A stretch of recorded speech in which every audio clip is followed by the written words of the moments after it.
बिस्मिल्लाहिर्रहमानिर्रहीम, अस्सलाम वालेकुम नाजरीन। पुलवामा ड्रामा और पता नहीं कौन कौन सा ड्रामा, हकीकत में भारत का दूसरा नाम ही है ड्रामा। मैंने आपको कहा था जरा उजाला हो लेने दें, इंफॉर्मेशन को निकलकर बाहर आ लेने दें। हम ऐसी इंफॉर्मेशन ना दें जो बाद में हमारा ही मजाक का बाइस बने। भारतीयों ने यह दावा किया कि आकाश ने GF-17 थंडर को मार गिराया। अगर आकाश ने GF-17 थंडर को मार के गिराना था तो रफाल क्या अंडे देने को रखा है या कि वो शो पीस है? क्योंकि मोदी ने कहा था कि रफाल होता तो ऐसा ना होता। मोदी ने बिल्कुल ठीक कहा था। जब रफाल नहीं था तो सिर्फ हमने चाय पिलाई थी, अब रफाल आया तो हमने साथ इनको केक भी दी है। भारत के अंदर एक गंदी आदत है, भारत हमेशा झूठ बोलता है और भारत के झूठ को अगर आपने पकड़ना हो या असल खबर निकालनी हो तो भारत अगर कहता है कि मैंने किसी दूसरे के मुंह के ऊपर थप्पड़ मारा है तो आप ये समझ लें कि भारत घुसों लातों से पिटकर आ रहा है और वही भारत के साथ हुआ है। पाकिस्तान ने इनका सिर्फ ब्रिगेड हेडक्वार्टर नहीं उड़ाया, इनके फौजियों को ऊपर नहीं पहुंचाया, बल्कि इनके एयर डिफेंस सिस्टम्स का भी सत्यानाश फेरा है, इनके एयर बेसिस का भी सत्यानाश फेरा है, वहां पर खड़े हुए फाइटर जेट्स का भी सत्यानाश फेरा है, बिल्कुल उसी तरह जिस तरह हमने पठानकोट के अंदर किया था।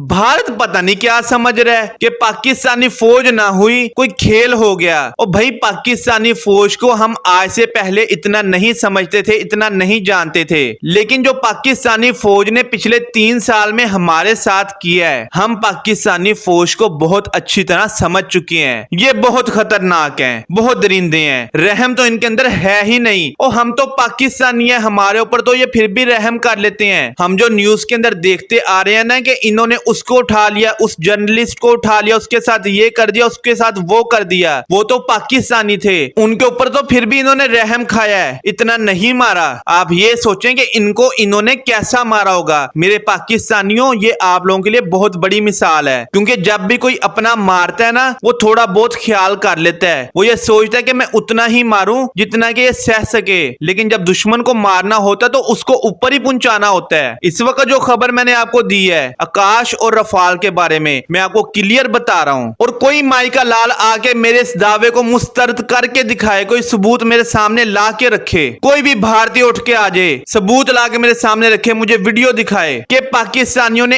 एक नहीं ज्यादा रफालों को मारा है। आप लोग क्या समझ रहे हैं, एक या 2 रफालों को हमने ऊपर पहुंचाया है? 3 से 4 SU-30 मुंह के बल गिरे हुए हैं, और ये वो SU-30 हैं जो हवा के अंदर मौजूद थे, एयरबेस के ऊपर जो खड़े हुए थे, वो जाकर आप खुद ही गिनती कर लीजिएगा। 4 से 5 रफाल इनके एक ही वक्त के अंदर हवा के अंदर मौजूद थे, जिनमें से 3 जा गिरे हैं और बाकी बिलों में जाकर छुप गए। ये मैं वो बता रहा हूं जो कि हवा के अंदर मौजूद थे, जिनकी हमने कमर तोड़ी है। बाकियों का हिसाब किताब उंगलियों पर कर लीजिएगा, क्योंकि गिनती के तो 4 रफाल हैं आप लोगों के पास, 36 रफाल लेके आप समझ रहे हैं आप पूरी दुनिया को फतह कर लेंगे। और ये जो हमने MiG-29 मारा है, ये कोई हवा के अंदर उड़ता हुआ नहीं मारा, ये कबूतर नीचे ही बैठा हुआ था। उसके अलावा कितने और फाइटर जेट्स हैं वो भी जाकर ये गिने, और अभी इंफॉर्मेशन खत्म नहीं हुई, इनके फौजी कितने मारे हैं, इनके इलाके कितने उड़ाए हैं, ये इंफॉर्मेशन आना भी बाकी है। आप लोग क्या समझते हैं, आप हमारे इलाके के अंदर आएंगे, हमारे मदरसों को, हमारी मसाजिद को टारगेट करेंगे तो हम आपकी आरतियां उतारेंगे? हम आप जैसे बेगैरत तो है नहीं कि हम आपके मंदिरों के ऊपर हमला कर दें, लेकिन हम आपके वहां पर हमला करेंगे जहां पर आप किसी को बताते हुए भी शर्माएंगे और पट्टी करवाते हुए भी शर्माएंगे, और इंशाल्लाह हम ऐसे ही करेंगे आप लोगों के साथ। और मैं अपनी फौज को ये कहना चाहता हूं, आपके सारे गुनाह माफ, हम सब कुछ भूल जाएंगे। आप इनको ऐसी मार मारें कि याद रखें, ये जो छापरों के अंदर पानी भर के फिर रहे हैं और कह रहे हैं हमने पाकिस्तान का पानी रोक लिया, जाएं जाकर इनके डैम्स को टारगेट करें, यही होगा ना, हम एक बार डूब जाएंगे। डूबते तो आगे भी आए हैं, कोई नहीं, एक बार फिर सही, लेकिन इनको ऐसी चटनी चटाओ कि इनको चांदी का चम्मच सारी जिंदगी याद आता रहे। खैर ये थी आज की वीडियो, मिलते हैं अगली वीडियो में, तब तक के लिए अल्लाह हाफिज।